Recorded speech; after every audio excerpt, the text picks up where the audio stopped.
დღეს სამშაბათია, მივესალმები იმედ რადიო იმედის მაყურებელსა და რაც თავარია მსმენელს. ეთერშია გადაცემა იმედის კულტურა, მე გადაცემის წამყვანი და ავტორი ლადო ტატიშვილი გახლავართ და ჩემის აზრით დღეს ძალიან საინტერესო თემაზე ვისაუბრებთ თემაზე, რომელსაც ჰქვია კულტურა, რომელსაც ჰქვია რელიგია, ვისაუბრებთ იმაზე, როგორ თანაცხოვრობენ ამდენი საუკუნეა ერთად და პირადად ჩემთვის აქვე გამოგიტყდებით, რომ ეს ორი ყველაზე მნიშვნელოვანი რამ რა ჩვენი სულიერებისთვის უმთავრესია, განუყოფელი ნაწილია. ჩვენი სტუმარი გახლავთ ვაკის წმინდა ანდრია პირველწოდებულის ტაძრის ღვთისმსახური მამა საბა ჭიკაიძე, მოგესალმებით. ერთ მაგაგახარო თვითონ. ძალიან დიდი მადლობა რომ გამონახეთ დრო და ხართ ჩვენთან ერთად. თემა ძალიან საინტერესოა, ამავდროულად ძალიან ღრმა და რა თქმა უნდა ჩვენ ამას ერთ გადაცემაში ვერ ამოვწურავთ, მაგრამ შევეცდები დავსვა ისეთი კითხვები, რაც ყველაზე მნიშვნელოვანია ჩვენი მაყურებლისათვის და მსმენელისთვის იქნება საინტერესო და ჩემთვისაც, იმიტომ რომ ძალიან დიდი ხანია მინდოდა ამ თემაზე საუბარი. მამა საბა, დავიწყოთ იქიდან, რომ კაცობრიობა რომ გაჩნდა, ალბათ ხელოვნება და კულტურა, ესე ბჭყალებში ვდათ, იქიდან იწყება ყველაფერი, ხო? შემდეგ უკვე რაც რელიგია წამოვიდა, არა აქ ამას ახლა მნიშვნელობა რომელი რელიგიაა ეს, იქნება სხვადასხვა მიმართულებით, ანუ კულტურა, რელიგია ეს ერთმანეთთან ისია ახლოს დაკავშირებული, რომ ერთმანეთის გარეშე ალბათ არ არსებობს, ალბათ ამაში მეთანხმებით. კი. ძალიან კარგი. და დავიწყოთ იქიდან, რომ პირველი კითხვა ჩვენ სანამ შემოვიდოთ ეთერში, კითხეთ ეს და აი ამ თემით მინდა დავიწყო საუბარი, სად გადის რელიგიისთვის კულტურაში კრეხელობა. იმიტომ რომ ჩვენ რომ ახლა გადავავლოთ მსოფლიო ხელოვნების შედევრების ისტორიას, სრულიად გენიალური შედევრებია, ხო, შექმნილი. იქნება ეს ბოსხის მაგალითად ეს ტკბობის ბაღი, ან პიეტა თუნდაც მიქელანჯელოში, რომელსაც რო უყურებ, არ ვიცი და არ ვიცი ეს რამდენად ლეგენდა იყო თუ მართალი, ადამიანს რომ მართალი ეგონა, ეს ყველაფერი ცოცხალი ეგონა და ჩაქუჩი ჩაარტყა მუხში და მერე შემდეგ შეფუთეს და ბევრი მითი არსებობს ამის ყველაფრისა. თან ყველაზე მნიშვნელოვანი რა არის, იცით მამა საბა კიდევ რომ ასე რო ავიღოთ ახლა ის პერიოდი ჯერ კიდევ ძალიან ბევრი ადამიანი ქმნიდა ამ შედევრებს, რომელიც მართლა შეიძლება ითქვას, რომ ეს არის კაცობრიობის რელიქვია, რომლებიც შეიძლება არც თუ ისე ქრისტიანული ცხოვრებით ცხოვრობდნენ, ბევრი შეიძლება ვიტყვი ამ სიტყვას გარყვნილი ცხოვრებით ცხოვრობდა, მაგრამ ქმნიდნენ შედევრებს, ისეც რომ აქ ალბათ ღვთისხელი ნამდვილად ურევია. დავიწყოთ ამ კითხვით, სად გადის ზღვარი? აი ეკლესიისთვის, როცა კულტურაზეა საუბარი, კრეხელობისა და იმისთვის, რაც ღებულობს ეკლესია. მოგესალმებით, ლადო, კეთილი იყო ჩემი ფეხი თქვენ სტუდიაში. ცირა საინტერესო შეკითხვაა ძალიან, მაგრამ მოდი მე შეკითხებ და მივიდეთ. იმიტომ რომ ეგ აი შენ ხარ როგორი შეკითხვა დამისვი, ისი ეგ შეკითხვაა, რომელიც უკვე სადაც შუაშია და მოდი მანდამდე ნელ-ნელა მივიდეთ. პირველ რიგში ნინოობა მინდა მოგილოცოთ. ილოცავთ მეც. თქვენს სვენელს, თქვენს მაყურებელს, თქვენ პირადად შეგვეციოს მინდა ნინოს მადლი, მისი ძალა, მან გაგვაქრისტიანა, არ მოგვაქცია ჩვენ მე-4 საუკუნეში და სწორედ წლევანდელი წელი არის სხვათა შორის ქრისტიანობის სახელმწიფო რელიგიად გამოცხადების 1700 წელი და ამიტომ ძალიან საიუბილეო მნიშვნელოვანია, ნიშანდობლივია, რომ დღევანდელ დღესასწაულთან დაკავშირებით, იმიტომ რომ სწორედ წმინდა ნინოს ხსენება. ეხლა რაც შეეხება თვითონ თემას რელიგია და კულტურა და ეს ურთიერთმიმართება ერთმანეთთან. შენ ახსენე თავიდან შენი სიტყვის შესავალში, რომ ადამიანი რო შეიქმნაო საერთოდ და კაცობრიობა იქიდან იწყებსო კულტურაო არსებობასო და შემდეგ უკვე რელიგია შემოვიდაო, რომელსაც უკვე გადამწყვეტი მნიშვნელობა არ აქვს, რომ რელიგია ესო.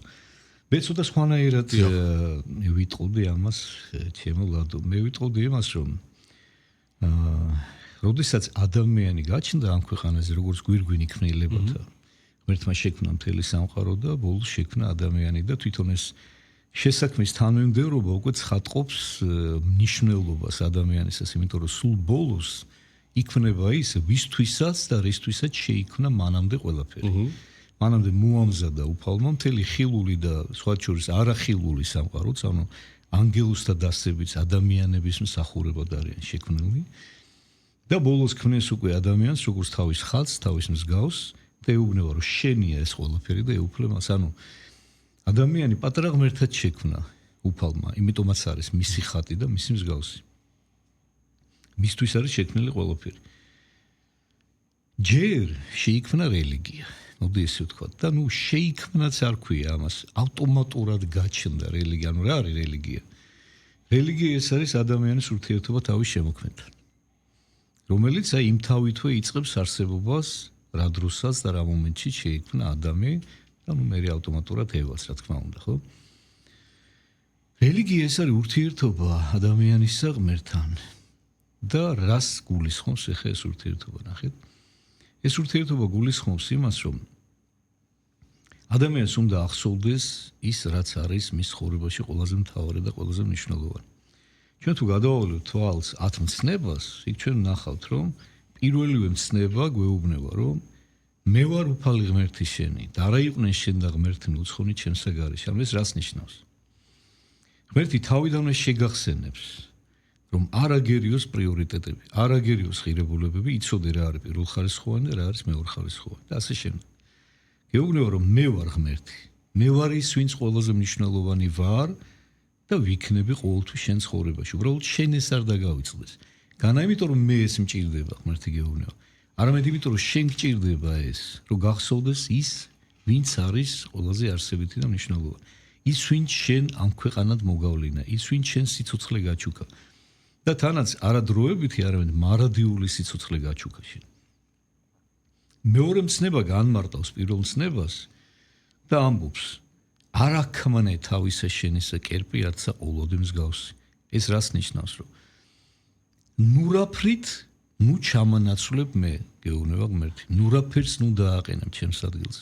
ყოველთვის გახსოვდეს, რომ რაც არ უნდა გიყვარდეს დედა, შვილი, მეგობარი, საკუთარი თავი, მე ვარ უპირატესი.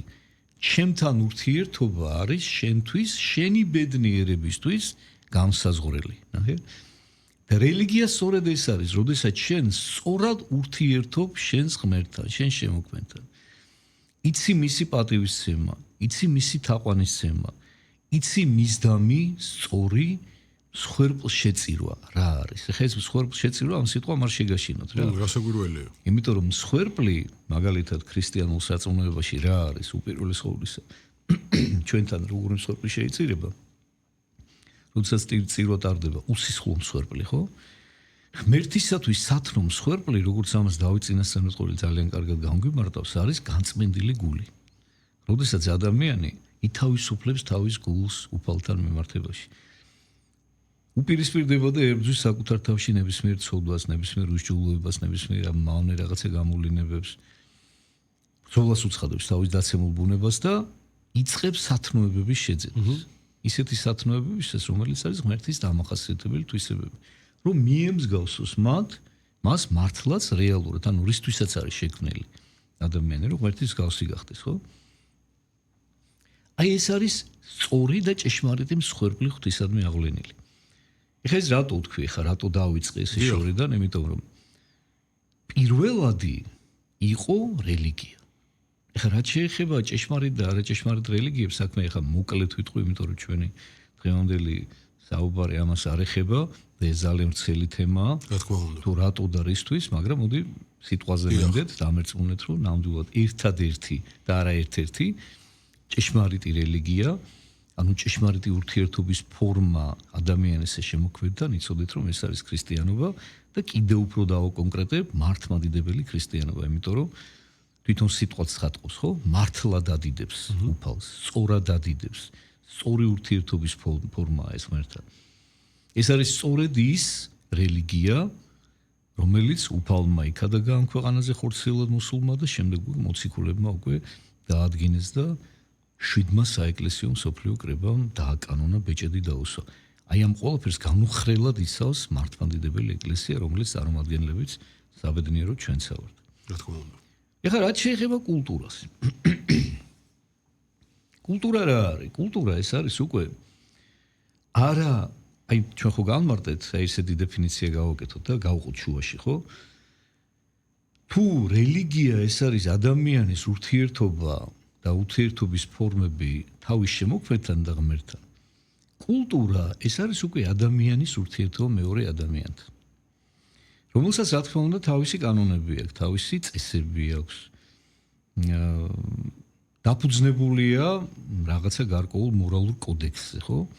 და ეს მორალური კოდექსი ისევ და ისევ რელიგიასთან ასოცირდება, იმიტომ რომ ცნებები და უფლის სიტყვა არის ჩვენთვის ის ზნეობრივი ღირებულებები, რასაც ვცდილობთ რომ ჩვენ არ გადავუხვიოთ, ხო? რა თქმა უნდა, მეც მაგას გეუბნებით, მომსაბა რომ არის რაღაცა, რაც მისაღებია ეკლესიისთვის და რაც არ არის მისაღები ეკლესიისთვის. კი ბატონო, ხო და ინახეთ, როგორი რამეა რომ ზღვარიო, რომელიც შენ შემეკითხე, ხო? აი სად გადისო ზღვარიო? სადაც უკვე ვთქვათ, კულტურა თავისი ამათოები გამოვლენებით უკვე რელიგიისთვის მეუღებელია, ხო? ძალიან მარტივად შეიძლება ამას პასუხის გაცემა. უბრალოდ მინდოდა რომ ეს შესაძლებელი რომ ლოგიკური ყოფილიყო მე ეს გადასვლა. რა თქმა უნდა. მარტივი პასუხი ამაზე არის, რომ გადის ქრისტიანულ მორალზე. იქ სადაც კულტურა რაც არ უნდა ნიჭიერი იყოს თქვათ ესა თუ ის დარგის წარმომადგენელი კულტურისა, თქვათ მუსიკოსი იქნება, მოქანდაკე იქნება, მხატვარი იქნება, რეჟისორი იქნება, დრამატურგი იქნება, არ აქვს მნიშვნელობა, ხო? თუკი ლახავს აი ამ ქრისტიანულ ღირებულებას, იმას, რასაც ქვია მცნება, იმას, რასაც ქვია უფლის სიტყვა, რომელიც არავითარ შემთხვევაში არ უნდა შეილახოს, არავითარ შემთხვევაში არ უნდა მოხდეს გადაცდომა, ხო? აი აქ გადის ზღვარი, სადაც უკვე რელიგია უპირისპირდება კულტურას და ეტყვის, რომ იცი რა, ეხლა შენ რაღაცა დაუკრეფავში გადახვედი. არასწორი, შეინანე. და თუ არ შეინანებს, მე უფრო მკაცრ მეთოდებსაც მიმართავს და შეიძლება უკვე საჯაროდ მოახდინოს მისი დაგმობა და მისი შეჩვენებაც კი. და ესეც აუცილებელია, იმიტომ რომ უნდა არსებობდეს თეთრსა და შავ შორის განსხვავება, იმიტომ რომ თუ დროულად არ დაარქვა ეკლესიამ არასწორი და შავ-შავი, ის მერე მოხდება ამის ტირაჟირება უკვე რა და ამიტომ ეს აუცილებელია. კულტურა ადამიანის სულის ნაწილია. მოდი ესე ვთქვათ, აი კიდევ უფრო კარგად განმარტოთ ეს ყველაფერი. ადამიანი ხო არის სხეული, სული და სამშვენველი, ხო? რელიგია თუ არის უშუალოდ სულიერი ურთიერთობა ადამიანის და თავის შემოქმედთან, კულტურა ეს არის უკვე ინტელექტუალური შრე და ინტელექტუალური ურთიერთობა ადამიანისა ადამიანთან და აქედან გამომდინარე უკვე ღმერთთანაც, იმიტომ რომ ყოველი ადამიანი მაინც ღვთის ხატია და საბოლოო ჯამში ისე ღმერთთან ურთიერთობში. ხანახეთ რა ხდება. ჩვენ ქართველებს განსაკუთრებით, ხო, არა მარტო ქართველებს, ეხლა ზოგადად სოფლიოში ძალიან ბევრი ერს, მაგრამ ჩვენზე რო ვისაუბროთ, ძალიან ბევრი რამ გაგვაჩნია ამ სფეროში, კულტურის სფეროში, რითიც ჩვენ დღეს ვამაყობთ. ბუნებრივია, ძალიან ბევრი რა თქმა უნდა. ეს იქნება მუსიკალური კულტურა, აგერ ჩვენი ხალხური სიმღერა და გალობა, წლებია უკვე იუნესკოს დაცვის ქვეშ არის და იცავს როგორც არამატერიალური კულტურის ძეგლს. აღარ საუბრობ ახლა ხუროთმოძღვრების ძეგლებზე, ჩვენსაზე, ხო? მწერლობაზე, აგერ შოთა რუსთაველის ვეფხისტყაოსანი ობიექტურმა მკვლევარებმა აღიარეს მსოფლიოში ყველა დროის საუკეთესო ნაწარმოები. კი ბატონო. ყველა დროის და შემდეგ ჩაუყენეს უკვე რიგში დანარჩენი გენიოსები, ისეთები როგორიც არიან შექსპირი, გოეთე და ასე შემდეგ, ხო? ჩვენ გვაქვს უზარმაზარი კულტურა, ეს იქნება ქართული ცეკვა, ხატრობა თუნდაც, კი ბატონო, უამრავი. კედლის ხატრობა, ფრესკები, აი ძალიან ბევრი რამე გაგვაჩნია, მაგრამ მოდი აი მივაქციოთ რა ასკურადობა, ნახელადო, აი მე მგონი მნიშვნელოვანია ძალიან რა, რომ ის რითიც დღეს ჩვენ ვამაყობთ და თავი მოგვაქვს მსოფლიოს წინაშე, ხო? მე ვფიქრობ, რომ თავიდან ბოლომდე ყველაფერი არის ქრისტიანულ საფუძველზე აღმოცენებული. აი ხა ჩვენ რა ჩამოთვალეთ თუნდაც, ხო? აბსოლუტურად ყველაფერი, ეს იქნება არამატერიალური კულტურა თუ მატერიალური გამოყენებით ხელოვნება, ხო? აი თავიდან ბოლომდე ამოსული არის ქრისტიანული ფესვებიდან. გადაჯაჭულია ქრისტიანობასთან, აი როგორც ილია ჭავჭავაძე ბრძანებს ერთ-ერთ თავის წერილში, გამახსენდა ეხლა უცებ, სადაც იქ ქართულ აი ეკლესიისა და ერის ერთიანობაზე საუბრობს იქ და იქ საუბრობს ამახვილებს ყურადღებას იმაზე, რომ ქართული ადამიანისთვის მისი იდენტობა იყო ყოველთვის ქრისტიანობა და მართლმადიდებელი ქრისტიანობა. და ამან მოიყვანა დღემდე და ამბობს ესეთ რაღაცას რა, რომ საქართველოს ისტორიასო ჩვენ თუ გამოვაკლებთო ეკლესიის ისტორიასო, ცარიელი ფურცლები დავრჩება. იმიტომ რომ ეს იმდენად გადაჯაჭვურია. ამაზე კამათიც მე მგონი არ ზღირს, იმიტომ რომ ეს ნამდვილად ასია. აგია რომ ჩვენთან არ ღირს თორე სამწუხაროდ ეს გასაგები არიან. თუმცა მე ისიც უნდა გითხრათ ერთი ძალიან საინტერესო ფაქტი, არ ვიცი ახლა თუ გადავხედავთ ისტორიას, ხო? ისე ხელოვნებიდან გამომდინარე და თუნდაც რელიგიიდან მართლმადიდებლური სამყარო ბევრად უფრო შემწყნარებელი იყო, ვიდრე კათოლიკური სამყარო, თუნდაც იგივე თავის მწერლების, მხატვრების მიმართ ბევრ რაღაცაზე შეიძლება მე ვცდები, არის რაღაცა 1-2 შემთხვევა, მაგრამ მართლმადიდებლური სამყარო ბევრად უფრო უფრო რაღაცებზე ხუჭავდა თვალს. მაგალითად, რო იცოდა, რომ ეს ადამიანი ძალიან დიდია, რაღაცეები ეპატიებოდა ხოლმე. ის და ეკლესიაც ამბობდა, რომ დავანებოთ ამას თავი. ესე იგი, არის მაინც რაღაცა, სადაც ეკლესიაც კი ამბობს, რომ არა, დავანებოთ თავი, იმიტომ რომ ძალიან დიდია. გავეშვათ. ნუ გავკითხავთ ამის გამო ამას, თუ რაღაცა მიუღებელია ეკლესიისთვის. დიდი არტისტია, ვთქვათ. იცი რა, ეგ ცოტა ესეთი სადაო თემა, ლადო, აი არსებობს რაღაცეები, აი გააჩნია რას ეხება საქმე. თუ ვთქვათ, არის საუბარი ცოდვის პროპაგანდაზე, თუ კი აი ნახე ეკლესიის არა, მე შემოქმედებითაც ვსაუბრობ. შემოქმედებითაც ვსაუბრობ. მაგრამ აი ზუსტად იმ შემოქმედებით ვსახი რა. შეიძლება ახლა ადამიანი ვთქვათ რაღაც მომენტში ვთქვათ, აი მოდი ავიღოთ პირდაპირ ესე ვისაუბროთ პირდაპირ რა. ალბათ მაგალითად ვახტანგ ჭაბუკიანი, ხო? კი ბატონო. რომელიც ახლა ყველამ კარგად იცის და ის ადამიანი, რავი, ცხოვრებაში წარმალავდა ამას, რომ იყო ვთქვათ რაღაც არატრადიციული სექსუალური ორიენტაციის, ხო? მაგრამ ნახეთ, მიაქციეთ ყურადღება იმას, რომ არასოდეს ეს ეკლესიას არ დაუწყია მისი ლანძღვა. არა. მე მგონი ზუსტად იმ თემას ვეხები, რაც შენ თქვი. ყურე ნახეთ. არა. თუ სწორად გავიგე შენი ნათქვამი. არ დაუწყია მისი ლანძღვა. პირიქით თაწმინდაზე არის დაკრძალული ვახტანგ ჭაბუკიანი, ჩვენს უდიდეს ადამიანებთან ერთად, გენიოსებთან, რომლებიც დიდი ნაწილი მათი მე შინაგანად მწამს, რომ ღვთის წინაშე მართალნი არიან და წმინდანი არიან. და ნახეთ რა ხდება.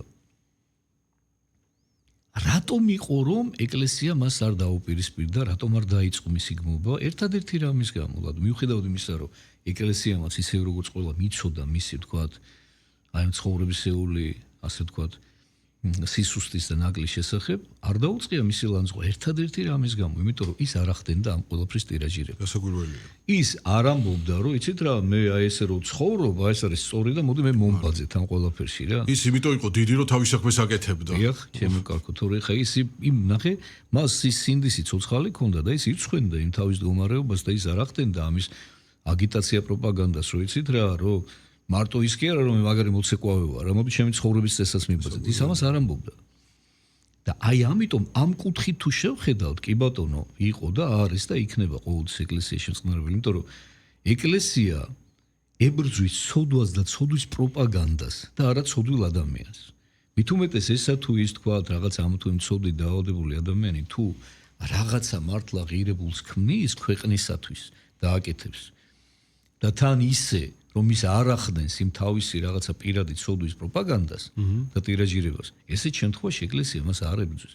ეკლესიისთვის ის არის ჩვეულებრივი შვილი, რომლისთვისაც ლოცულობს ეკლესია და რომელიც თუ მივა ვთქვათ ეკლესიაში ერთჩვენიერ დღეს სინანულისთვის, ეკლესია გულში ჩაიხუტებს და ყველანაირად გვერდზე დაუდგება და დაეხმარება. მაგრამ აი სხვა შემთხვევა, როდესაც ხდება ამ ყველაფრის პროპაგანდა. ეს გასაგებია.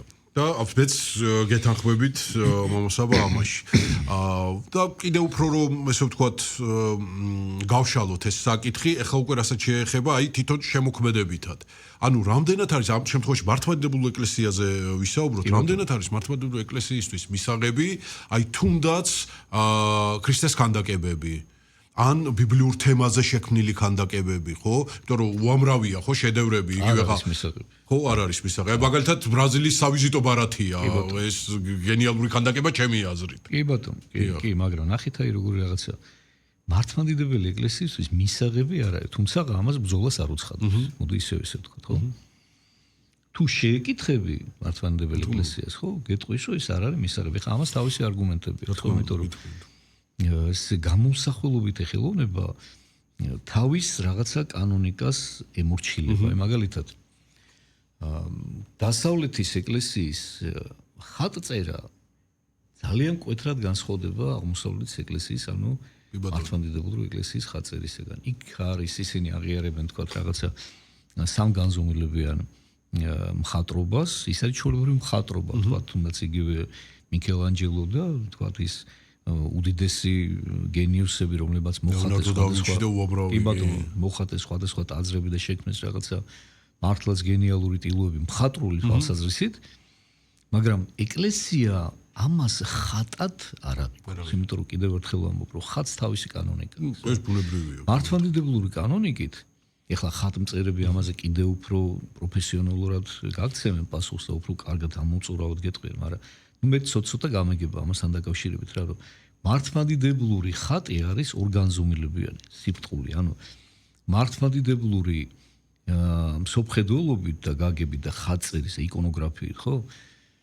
ხატი სიფტყიდან შენსკენ უნდა მოდიოდეს. ნახეთ? იქ არ არის არავითარი მოცულობითობა, არ არის არანაირი პერსპექტივის პრინციპი, არ არის არანაირი თქვათ რაღაცა სამი განზომილება, არამედ აქეთ მოდის ხატი შენთან მოდის კონტაქტზე რა. იქ არის ძალიან პირობითი ბევრი რაღაცა, მაგალითად მართლმადიდებლურ ხატზე იხატება არაპროპორციულად დიდი თვალი მაგალითად. აქაც არის განსხვავებები მხატვრობის თვალსაზრისით, ზოგიერთი შედევრალური შექმნილია უბრალოდ კი. თქვათ იხატება დიდი ხელი, ამას თავის სულიერი მნიშვნელობა აქვს. იმიტომ რომ ის თვალიც სულის სარკია, საიდანაც შენ უნდა დაინახო და უნდა მოხდეს კონტაქტი შენსა და იმ პიროვნებას შორის, რომელიც მხატზეა გამოსახული, ანუ ჩვენ ხო რეალურად იმ ფიცარს და ნახატსარებთ აყვანებით, ხო? არამედ ჩვენი დამოკიდებულება იმ ხატის გავლით, როგორც სარკის გავლით, აღიწევა უკვე თვითონ იმ ადამიანამდე, ვისი ხატიც არის ეს, ხო? ანუ მასთან ურთიერთოდ. არ უნდა მოხდეს ზედმეტად გამიწიურება წმინდანისა და ქანდაკებას განსაკუთრებულად ამიტომაც არ აღიარებს მართლმადიდებელი ეკლესია. არა თუ ქანდაკებას, არამედ მაქსიმუმ აღიარებს მართლმადიდებელი ეკლესია ბარელიეფს. მაქსიმუმ. და ისიც უკვე არის რაღაცა დაშვების დონე რა, არ არის სასურველი, მაგრამ არ ებრძვის და აღიარებს. აი გორელიეფს უკვე აღარ აღიარებს. რომელიც უკვე უფრო მეტად არის გამოწეული და უფრო მეტი ფორმებია რა და მით უმეტეს ქანდაკებას, იმიტომ რომ ამით ხდება ბოლომდე გამიწიურება ქრისტესის თუ თქვათ მისი ქანდაკება და ნებისმიერი წმინდანისა თქვათ ღვთისმშობელი იქნება თუ ნებისმიერი წმინდანი. ანუ მართლმადიდებელი ეკლესიის კონცეფცია დამოკიდებული არის იმაზე, რომ შენ უნდა აღიწიო, ის კი არ უნდა გამიწიურდეს, ის კი არ უნდა ჩამოვიდეს შენამდე. ეს ღმერთმა ერთხელ გააკეთა უკვე. განკაცდა და ჩვენაირი გახდა. მაგრამ ამის შემდეგ უკვე აღდგომის შემდეგ უკვე სულ სხვა სულიერი სხეულით აღდგა, ამაღლდა და ჩვენ მოწოდებულნი ვართ უკვე რომ ჩვენ უნდა ავმაღლდეთ უკვე იმ სიმაღლემდე, უნდა ავიდეთ ჩვენ. და ამიტომ ეკლესიისთვის აი პირობითია წმინდანების გამოსახულებები და აი ამ პირობითობიდან უნდა მიხვიდეს შენ იმ სულიერ რეალობამდე და არა ის რომ ის გამიწიურდეს და შენაირი გახდეს და თქვა იქ რაღაცა ქანდაკება შეეხო ეს არასწორია აბსოლუტურად. პირიქით აქ სულიერი ურთიერთობა უნდა მოხდეს. და სულიერად უნდა ისწავლო შენ ღმერთის და წმინდანების ჭვრეტა და ამაღლება იქამდე. აი ამაში გეხმარება შენ ქრისტიანული მართლმადიდებლური იკონოგრაფია და თქვათ კათოლიკურ ეკლესიაში ის უკვე არის სულ სხვანაირად დარღვეული და გამიწიურებული და ნუ ეხლა ესეც კიდევ დიდი თემაა, ეს რატომ მოხდა, რამ გამოიწვია და აქ მე ისე ფესვებში უნდა ჩავიდეთ, როდესაც მოხდა კათოლიკური ეკლესიის გამოყოფა მართლმადიდებლურისგან რა და ეს. არა, ეს კიდე სხვა თემაა და ძალიან საინტერესო. კიდევ ერთი ესეთი თემაა, ნუ ერთგვარად გაეცით პასუხი, მაგრამ მაინც საინტერესო იქნება თქვენი აზრი ამასთან დაკავშირებით, რაც შემოვიდა, ესე ნუ ტექნოლოგიები წინ მიიწევს, ეს ბუნებრივია და აი რაც შემოვიდა თავის დროზე, ეს იყო უკვე რადიო, ტელევიზია, კინო, დოკუმენტური ფილმები, დაიწყეს ეკრანიზაცია. იგივე მაგალითად იესო ქრისტეს შესახებ და არა მარტო, სხვადასხვა წმინდანებზე არაერთი ფილმი და დოკუმენტური ფილმი გადაღებულა. ჩემი აზრით, მე ჩემს ეს მოგზალებულ აზრს ვიტყვი, ერთ-ერთმა ადამიანმა, ჩემმა მეგობარმა, რომელიც ესე ვთქვათ, ეს ზიარება ეკლესიაში დადის და ასე ვთქვათ მთლიანად არის მთელი თავის სისხლით და ხორცით ახლოს ამ სამყაროსთან. მე იმას გერვებ, რომ მე არ ვარ ახლოს, მაგრამ ის ჩემზე უფრო ახლოს არის. მან თქვა ასეთი რამ, რომ ესაუბრებოდი ღვთის სიტყვას პიარი არ ჭირდებაო. ესეთი რამ თქვა. თუმცა აქ მინდა ვთქვა, რომ ძალიან ბევრი მათ შორის მამაოები, მე მოემზადე რა დღევანდელი გადაცემისთვის თქვენს მათ შორის, ესე ვთქვათ, თანამედროვე ტექნოლოგიებს, ესე ვთქვათ, აყვებით და ღვთის სიტყვას ყველგან ცდილობთ რომ მიიტანოთ, ხო? რაც ბუნებრივია. რამდენად არის სწორი აი ეს ფორმა, რასაც კინო და დოკუმენტური ფილმი ქვია ამ თემებთან დაკავშირებით? მე ვთვლი, რომ აბსოლუტურად სწორია.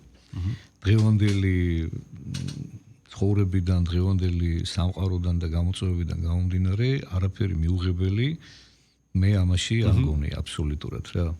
მით უმეტეს რომ მე ძალიან კარგად, მოდი ბოლო ამბიდან გეტყვი და აქედან უფრო თვალსაჩინო იქნება, ვფიქრობ ჩემი პასუხი რა, რომ საბერძნეთის ეკლესიამ გადაიღო სერიალი ორსეზონიანი წმინდა პაისი მთაწმინდელთან დაკავშირებით, ხო?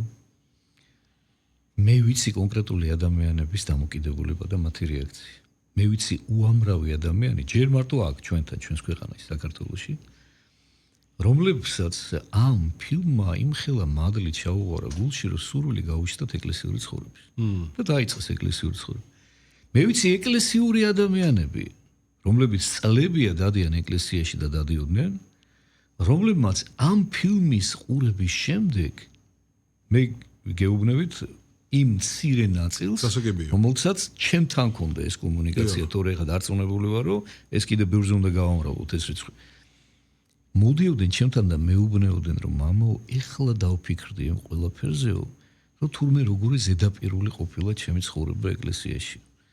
და ტიროდნენ, განიცდიდნენ, გულწრფელ სინანულს გამოხატავდნენ, ახსარებას ამბობდნენ და ამბობდნენ, თვითონვე იყვნენ ბედნიერები, რომ აი ეხლა ვთქვიო, გრძნობო, პირველათო გულწრფელათო მთელი არსებით ვახსარება. ანუ რისი თქვა მინდა? და მე ვიცი, რომ ეს მასიურად ასეა. იგივე საბერძნეთის ეკლესიაში, რუსეთის ეკლესიაში და ძალიან ბევრგან, სადაც მოხდა ამ ფილმის ჩვენება, აბსოლუტურად ყველას აქვს ერთი და იგივე რეაქცია.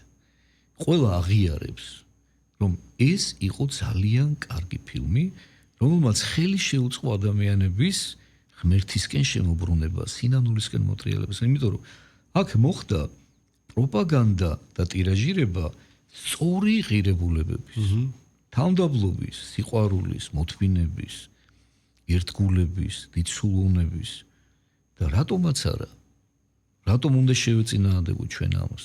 ეხლა რაც შეეხება თვითონ სახარების ეკრანიზაციას, როდესაც თვითონ სახარების გადაღებას ახდენენ და ახდენდნენ და თქვათ რაღაცა იყო ამ თვალსაზრისით რაღაცეები და ბევრი ფილმი არის შექმნილი.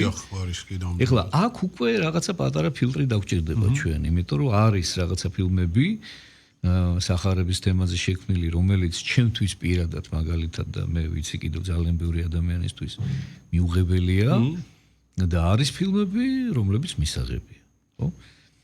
აი მაგალითად თუ შემიძლია გითხრათ იგივე თუნდაც მელ გიბსონის გადაღებული ქრისტეს ნებანი, ჩემთვის აბსოლუტურად მისაღებია და იგივე შემიძლია თქვა, რომ ზუსტად იგივე მაგ ფილმმაც მოახდინა ძალიან დიდი გარდატეხა საზოგადოებაში და ძალიან ბევრი ადამიანი, თუნდაც ის ფაქტი, რომ ამ ფილმს, რა ვიცი, მე მგონი, მე როგორც ვიცი, შეიძლება ვცდები ახლა, მაგრამ მე როგორც ვიცი და წაკითხული მაქვს, ყველა რეკორდი მოხსნა პოპულარობის და ჩვენებების და თუნდაც იმ შემოსავლის, რომელიც მე მას მოყვა, ხო? და ვიცი, რომ ძალიან ბევრი ადამიანი დააფიქრა ცხოვრებას და შემოაბრუნა ღმერთისკენ. თუმცა არის იქ რაღაცა ფილმები, magalitat ფრანკო ზეფირელის გადაღებული ფილმი, რომელიც რაღაც 6 საათი გრძელდება. მიუხედავად იმისა, რომ სანახაობრივად შეიძლება ლამაზია და ზეფირელის ხერხი იყო ეს ლამაზი მსახიობები თამაშობენ, მაგრამ ჩემთვის მაგალითად მეუღებელი. აი რაღაც ზედმეტად გამხატრულება და ადამიანური ფანტაზიების შეტანა უკვე აი ამ ყველაფერში, რაც ღვთისაა და საფრთხეა. ჩემთვის მეუღებელი. ამიტომ იქ უკვე რაღაცა პატარა ცენზურაა საჭირო რა. და თუნდაც იგივე ეს ადამიანი, თქვა ჯიმ კევიზელი, რომელიც თამაშობს ქრისტეს უნებაში მთავარობს ხო მელ გიბსონთან მე ვიცი რომ ეს ადამიანი ძალიან ღრმად დაფიქრდა თავის ცხოვრებაზე და ქადაგება დაიწყო ამ ადამიანს მე მგონი სხვანაირად ვერც მოხდებოდა იმიტომ რომ ეს იმხელა პასუხისმგებლობაა ეს იმხელა პასუხისმგებლობაა ეს იმდენად უნდა შეიჭრა ნუ ამ როლში ვერასდროს ვერ შეიჭრები ბოლომდე რა თქმა უნდა მაგრამ რაღაც დონეზე ხო უნდა წარმოიდგინო ხო ის ტკივილი ის რაც გაიარა ის რაც მოხდა ამას ძალიან დიდი გააზრება ჭირდება არ არის გამორიცხული ასეთი როლის თამაშის დრო შეიძლება მსახიობმა კი ვერც კი გაუძლოს ამ სირთულეს ისე რომ სხვა პრობლემები დაეწყოს აბსოლუტურად რა მზად უნდა იყოს ხო სულიერად ამას კიდე მნიშვნელოვანია დაილაპარაკა კიდევაც სხვა შორის მელ გიბსონი გავაფრთხილა რომ მზად ახარო ამისთვის სხვა შორის გამახსენდა და ისიც მინდა აუცილებლად თქვა რომ იგივე მაგალითად ფილმი კუნძული იბადონო რომლის მთავარმა მოქმედმა პირმაც მსახიობმაც ასევე დღეს უკვე განსვენებულმა პეტრე მამონოვმაც აბსოლუტურად შეცვალა ამ ფილმის შემდეგ თავის ცხოვრება და მთელი ცხოვრება მთელი დავის დარჩენილი ცხოვრება ქადაგებდა და რა ვიცი დღესაც ძალიან ხშირად სოციალური ქსელი მიგდებს ხოლმე მის რაღაცა მოკლე ნაწყვეტებს მთელი გულისხმობით უსმენ ხოლმე იმდენად გულით ქადაგებს და იმდენად სწორად იმდენად აი რა გითხრათ რა იმდენად შთამბეჭდავია და გულთან ახლოს მოდის მისი სიტყვა, რომ შეიძლება ბევრი სასულიერო პირის ქადაგება მისე ვერ იმოქმედოს, როგორც აი ამ ადამიანის ნალაპარაკება. იმდენად აქ ის კი არ არის, რომ როლიდან ვერ გამოვიდა, არა, უბრალოდ იმ როლმა იმოქმედა მასზე ძალიან და მიხვდა, რომ მართლა ეს არის ადამიანის ცხოვრების არსი, რომ ყველაფერი დანარჩენი უაზრობაა, იმიტომ რომ მას ესეთ ცხოვრებით ქონდა ნაცხოვრები. იყო როკერი, იყო რაღაცა ნარკომანი, რაღაცა, ну მოკლედ რა, თვითონ ყვება ამ ყველაფერს რა და შემდეგ მიხვდა რომ ამ ყველაფერსიო მე მივხვდი და დავინახე რომ არაფერი არ ეყარაო რა. და მივხვდი რომ ერთადერთიო ბედნიერებაო, ერთადერთი ჭეშმარიტი სიხარულეო, ეს არის მხოლოდ ღმერთთან ურთიერთობა. თქვენ სიტყვა როკი ახსენეთ. ამასებად არ შევიძლია ეს კითხვა წაგიშვათ, იმიტომ რომ ნუ რა ვქნა, გიждები ისე მომწონს, აი არ ვიცი, ეს არის ჩემთვის აი შედევრების შედევრი, კი ბატონო, იესო ქრისტეს სუპერ ვარსკვლავი. იყო დროზე პირად ვიცოდი. ხო, ნუ მართლა ძალიან მუსიკალური თვალსაზრისით რო ავიღოთ, არის შედევრი. თუმცა აქაც შემიძლია იგივე მაგალითები მოვიყვანო და რა პერიოდია, ხო გვახსოვს, როდის გამოვიდა ეს ჰიპური მოძრაობა, ეს თავაშვებულობა და 1000 რამ და უცბად ვებერი ქმნის როკ ოპერას რომელ ადამიანებსაც ესაუბრება იმენით რომ მათ გააგებინოს რა არის და ძალიან ბევრი გააგებინოს ხო და თქვენი აზრი მაინტერესებს ამათთან დაკავშირებით ჩემთვის მიუხედავად იმისა რომ საერთოდ როკს როგორც მიმდინარეობას მაინც და მაინც არ ვწყალობ ხო იმის გამო რომ ეხა ჩემთვის ეხა არ მინდა ეხა მე მგონი საერთოდ რო არ გვეყოფო ეხა ამაზე რო ვისაუბროთ მე თვითონ ეხა მუსიკასთან საკმაოდ ახლოს შეხება მაქვს მაგრამ როკ მუსიკა ჩემთვის მაინც ცოტა ისეთი ძალიან ფაქიზი თემა მიუხედავად იმისა რომ არის მან ძალიან ღირსეული და ლამაზი წარმომადგენლები და შედევრები მაგრამ თვითონ თავისი არსი და თავის წარმოშობით არ აქვს მას ქრისტიანული წარმოშობა და მით უმეტეს ამის გამო იყოს სწორედ მე რომ რაღაცა ისეთი მახინჯი ჩემთვის პირადად ყოველ შემთხვევაში ფორმები შეიძინა როგორც არის თქვა მძიმე როკი და მძიმე მეტალი და რაღაც ხო ნუ რაღაც მე ამას პირდაპირ რაღაც შოუში და რიტუალებში გადავიდა მე რაღაცა კი ბატონო არის ეს მეც თუმცა თუ კონკრეტულად ვებერის როკ ოპერას შევეხებით ხო მე ვთვლი რომ ცალსახად შედევრი როგორც მუსიკალურად ისე თავისი სულიერი მნიშვნელობით და რა ვიცი ყველანაირად რა ყველანაირად ძალიან თამამი განაცხადი იყო, აქაც არის რაღაცა იმპროვიზაციები, რა თქმა უნდა. მაგრამ აი, რა ვიცი, როგორც ნამუშევარი და როგორც რაღაც არის ძალიან შედევრი. რა თქმა უნდა, ეს არ არის თქვა ის ნაწარმოებები, რომელიც შეიძლება თქვა ეკლესიამ რაღაც სამაგალითოდ დაუსახოს ვიღაცას. მაგრამ ნუ როგორც როკ ოპერა და როგორც რა ვიცი, შინაარსობრივადაც არის ძალიან კარგი, მე ვთვლი. არ ვიცი რამდენად ეს კითხვა თქვენ გეკუთვნით, მაგრამ მაინც თქვენი აზრი მაინტერესებს. როგორ ფიქრობთ, ბოლო პერიოდი და არც თუ ისე ბოლო პერიოდი, უკვე ძალიან დიდი ხანია, აი მსგავს საკითხებზე წმინდათა ცხოვრება და რამდენი გენიალური სიუჟეტი არსებობს, ხო? ერიდებიან ქართველი რეჟისორები, ან მხატვრები აი ამ თემაზე რაღაცა შექმნან. საფრთხილოა და იმიტოლადო. საფრთხილოა შემოკარგო. იმიტომ რომ ყოველთვის ბეწვის ხიძზე გადიხარ და შენ თუ ზუსტად არიცი რას აკეთებ, როგორ აკეთებ, რატომ აკეთებ. თუ ზუსტად არიცი ის ჩარჩოები, სადაც გაგშენეს დიაპაზონი მოცემული იმისთვის, რომ იმოქმედო ძალიან საშიშია. ამიტომაც არის, რომ ის ვინც მორწმუნეა და ღვთისმოშიშიაერიდება. და ხო შეიძლება რომ ეკლესიამ დაუკვეთოს, თქვათ. კი, შეიძლება. ხო არის ესეთი მაგალითები. ხო, მაგალითები. შიშით უნდა მოეკიდოს. ხო, რა თქმა უნდა, აქ ბევრი ის არის. მაგალითად ახლა სულ მალე ეკრანებზე გამოვა მამა გაბრიელის, წმინდა გაბრიელ ურგებაძის შესახებ შექმნილი ფილმი, რომელიც გია კაჭარავმა გადაიღო. არაჩვეულებრივი ფილმი გამოდის, იმიტომ რომ ჩვენ გვაქვს ურთიერთობა თავარი როლის შემსრულებელთან იქ. ჩვენთან ეკლესიაში მოდის ხოლმე ერთ-ერთი ჩვენი ტაძრის სასულიერო პირის სულიერი შვილი გახლავთ და ვიცით მისგან ეს ისტორიები თუ როგორი სულიერი პერიპეტიები და ბრძოლები ახლდა თან ამ ფილმის გადაღებას და როგორ ცხადად გრძნობდნენ თვითონ ზურა ოსეჯანიშვილი, რომელიც თავარი მოქმედი პირი არის აქ და ის ადამიანები, რომლებიც აი ამ გადაღებაში იყვნენ ჩართულები, როგორ აშკარად გრძნობდნენ თვითონ წმინდა მამა გაბრიელის იქ ყოფნას და მის შეწევნას და მის დახმარებას. ისევე როგორც მამა პაისისთან დაკავშირებით გადაღებულ ფილმზე. ბერიერია, სულ ამას ვამბობ ხოლმე, ალბათ თავი მოვაბეზრე ჩვენს მსმენელს და მაყურებელს, რომ საინტერესო სტუმართან ძალიან ჩქარა გარბის დრო და ასე გაგვექცა უცებ დრო. უღრმესი მადლობა, მინდა გითხრა, ძალიან საინტერესო იყო თქვენთან საუბარი. მე დარწმუნებული ვარ, რომ ჩვენ კიდევ არაერთხელ შევხვდებით, იმიტომ რომ ბევრი რამ არის სასაუბრო. მამა საბა ჭიკაიძე, ვაკის წმინდა ანდრია პირველწოდებულის ტაძრის ღვთისმსახური გახდათ ჩვენი სტუმარი, ჩვენ რაზეც საუბრობდით დღეს ეს არის ნამდვილი ქართული კულტურა, რომელიც რელიგიიდან მოდის და ეს ის კულტურაა, რომელიც იმედს გვაძლევს და ნუ სადამდეც დრო გვაქვს, მინდა ვთხოვ ჩვენ ხმის რეჟისორს, რომ დავტოვოთ ფონად აი ეს არაჩვეულებრივი მუსიკა, რა როკ ოპერასაც ჩვენც შევეხეთ დღეს. ბედნიერ დღეს გიშურებ და კიდევ ერთხელ გილოცავთ ნაობას.